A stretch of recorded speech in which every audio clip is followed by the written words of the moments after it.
हिजाब का मामला पूरे देश में फैल गया है। सभी राजनीतिक पार्टियां एक दूसरे पर वार पलटवार कर रही हैं। वहीं चुनाव का माहौल देखकर तो मामले को और हवा दी जा रही है। इन सब में एक बात तो साफ है कि दुनिया में भारत ही एक ऐसा देश है जहां 100% लोकतंत्र है और यही वजह है कि हिजाब पहनने के अधिकारों को पाने के लिए कर्नाटक की ये लड़कियां हाई कोर्ट तक जा पाईं। लेकिन आज हम आपको ऐसे देशों के बारे में बताने जा रहे हैं जहां ये लड़कियां चाह कर भी हिजाब नहीं पहन पाती। कोर्ट जाना तो बहुत दूर की बात है। इस सूची में पहला देश है नीदरलैंड। नीदरलैंड में भी स्कूल, अस्पताल, सार्वजनिक परिवहन और सरकारी भवनों में हिजाब या चेहरा ढकने पर रोक है। इसके बावजूद कोई पकड़ा जाता है तो जुर्माना देना पड़ सकता है। यूरोप में फ्रांस ने सबसे पहले 2004 में स्कूलों में हिजाब पर प्रतिबंध लगाया था। इसके बाद फ्रांस सरकार ने 2011 में सार्वजनिक स्थानों पर भी चेहरा ढकने पर प्रतिबंध लगा दिया। फ्रांस के तत्कालीन राष्ट्रपति ने कहा था कि हिजाब पहनने वालों का यहाँ स्वागत नहीं है। डेनमार्क में हिजाब पहनना पूरी तरह से प्रतिबंधित है। यहाँ पर हिजाब पहनने या फिर चेहरा ढकने को लेकर सख्त कानून है। पकड़े जाने पर 12,000 से लेकर 85,000 रुपए तक का जुर्माना देना पड़ सकता है। बुल्गारिया सरकार ने आतंकवादी गतिविधियों को देखकर निर्णय लिया था कि देश में हिजाब पहनना या चेहरा ढकना गैर कानूनी है।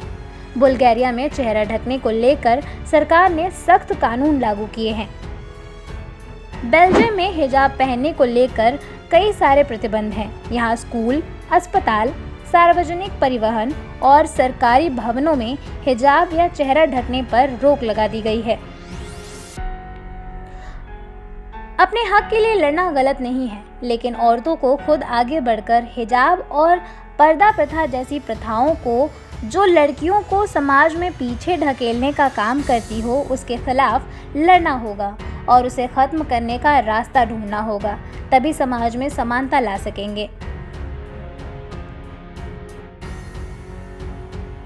पंजाब में 14 फरवरी को चुनाव होना था, लेकिन चूंकि 16 फरवरी को रविदास जयंती थी, इसलिए पंजाब के तमाम राजनीतिक दलों ने चुनाव आयोग को कहा, चिट्ठी लिखी कि चुनाव की तारीख आगे कर दी जाए, क्योंकि इस दिन रविदास जयंती के मौके पर तकरीबन एक हफ्ते पंजाब के 15 से 20 लाख लोग बनारस में होते हैं। तो हम बनारस में हैं और बनारस में कहीं ना कहीं एक मिनी पंजाब बसा हुआ है। तो पंजाब की जो राजनीति है वो वही लोग तय करेंगे जो यहाँ पे मौजूद हैं, क्योंकि पंजाब में जो दलितों की आबादी है वह 32 से 35% कही जाती है। पंजाब की राजनीति में क्या चल रहा है, सीएम कौन बनेगा और 20 फरवरी को किसके पक्ष में वोट डालने जा रहे हैं लोग। आप लोग पंजाब से हैं? हाँ जी, पंजाब। पंजाब में किसकी सरकार बनने जा रही है, कौन सीएम बनेगा, किसको सपोर्ट कर रहे हैं आप? सुखबीर सिंह बादल। सुखबीर सिंह बादल, हाँ जी। मतलब अकाली बसपा गठबंधन। हाँ जी। क्यों चन्नी में और इनमें क्या फर्क है?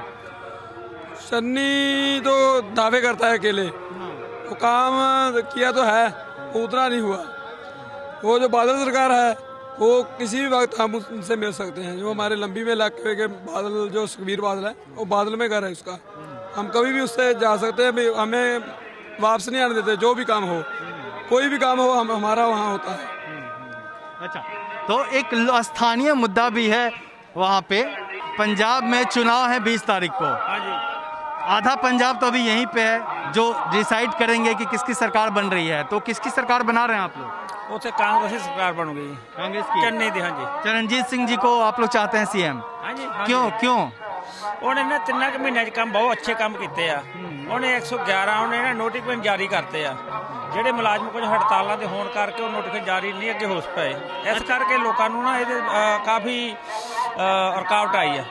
अच्छा, इससे कितना फर्क पड़ा है जो कांग्रेस ने चरणजीत सिंह चन्नी को सीएम बनाया है और फिर उनको दोबारा डिक्लेयर किया है कि वो सीएम पद के उम्मीदवार हैं, इससे कितना फर्क पड़ा है? नहीं, चन्नी साहब अच्छा काम कर रहे हैं, अच्छा कर रहे हैं। नीचे से उठे हुए आदमी हैं, तो आदमी की मजबूरी समझते हैं कि नीचे से जो उठा हुआ आदमी है उसको कैसे कैसे दिक्कतें आती है, तो वो नॉर्मल आदमी की तरह हमारे बीच में से गुजरते हैं, तो इसलिए उनका ज़्यादा चांस है आने का।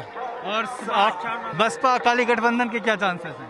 वो मुश्किल है, मुश्किल है। अकाली दल तो वोट पड़नी नहीं थी, लेकिन जो उसको अभी वोट पड़ेगी वो बसपा साथ में मिलेगी, उसी की वोट पड़ेगी उसको। यानी बसपा का वोट है उसको मिलेगा। हाँ, वही वोट मिलेगा उसको। हाँ, और भी कुछ लोग हैं यहाँ पे।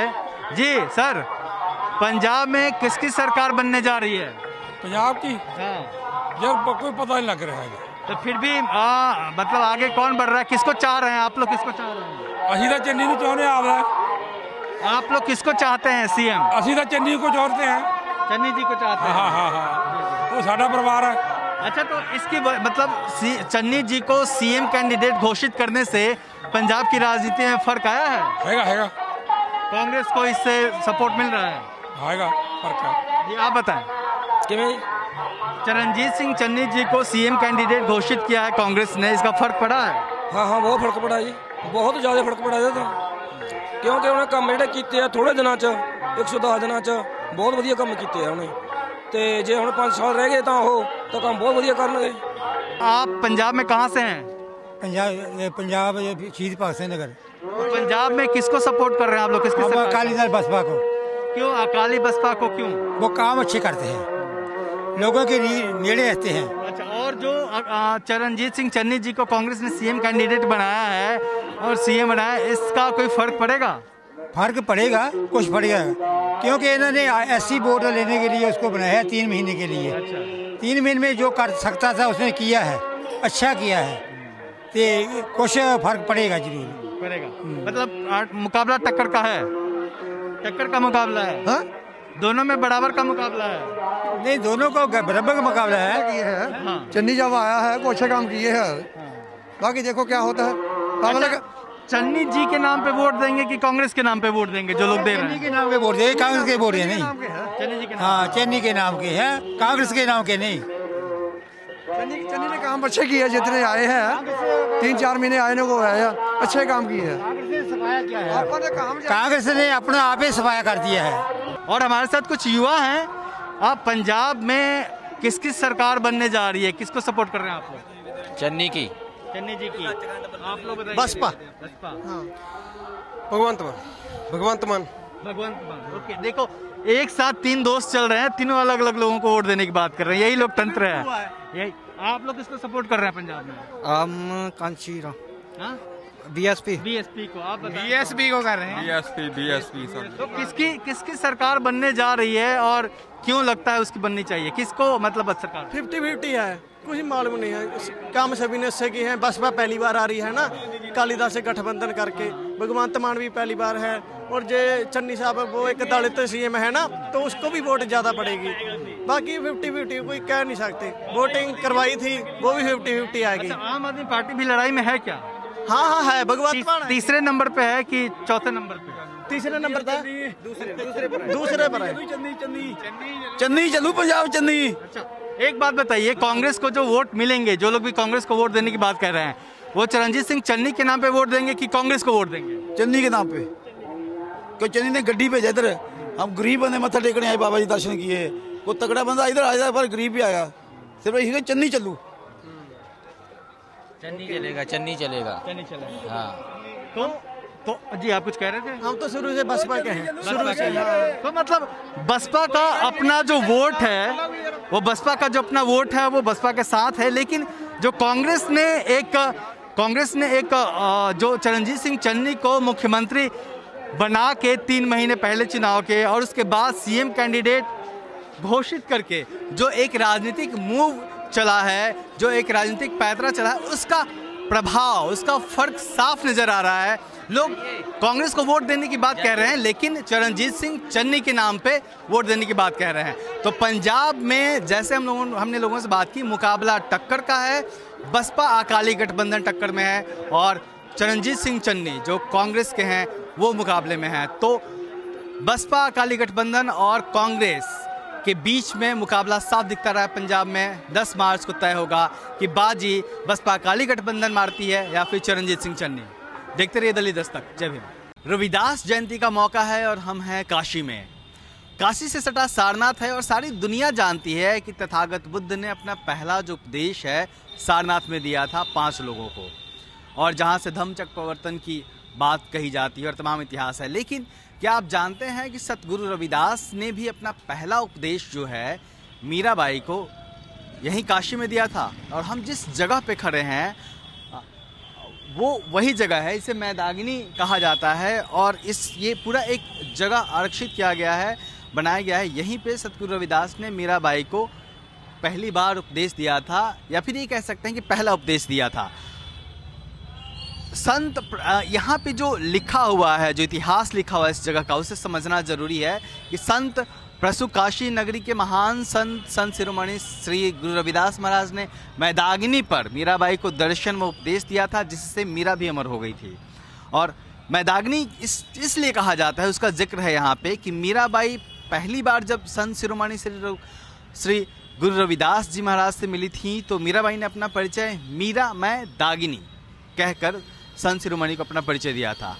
और इसी से तब से ही इस जगह को मैदागिनी नाम से पुकारा जाने लगा।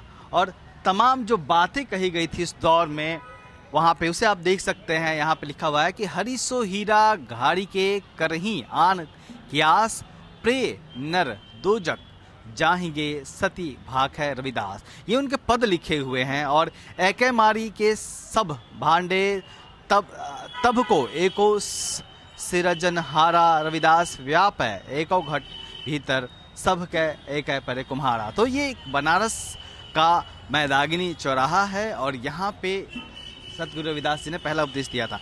इस जगह को लेके हमारे साथ है राजू जी, जो यहाँ की देख रेख करते हैं और इसके बारे में बताएंगे। राजू जी, क्या इतिहास है यहाँ?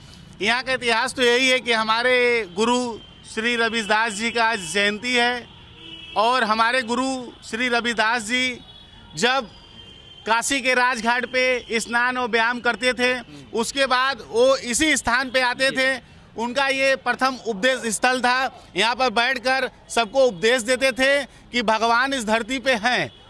जो इंसान भगवान को मानता था तो हमारे अंदर इंसानियत है, इसलिए आज हम उस इंसान गुरु जी को आज जन्म दिवस पर यहाँ पे हम पटरी ठेला समिति के लोग मिलकर चढ़ बढ़कर हिस्सा ले रहे हैं और तमाम राज्य जिले से जो झांकियाँ आती है उनका स्वागत और अभिनंदन करेंगे। यहाँ से झांकियों यहाँ से निकलती है क्या? जी हाँ, मैदागिन चौराहा ऐतिहासिक जगह है क्योंकि यहाँ पे उन्होंने हमारे राजघराने की श्री मीरा देवी जी थी, उनको भी उपदेश देने का काम हमारे गुरु जी किया करते थे। तो इसीलिए यहाँ मैदागिन चौराहा पे उनका ये स्थल बना है, प्रथम उपदेश स्थल। इसी जगह से राज्य से देश विदेश से लोग आते हैं अपना अपना झांकियाँ लेकर और यहाँ से शाम को 4 बजे से यहाँ से झांकियाँ निकलती हैं जो कि रविदास मंदिर के लिए प्रस्थान करती है।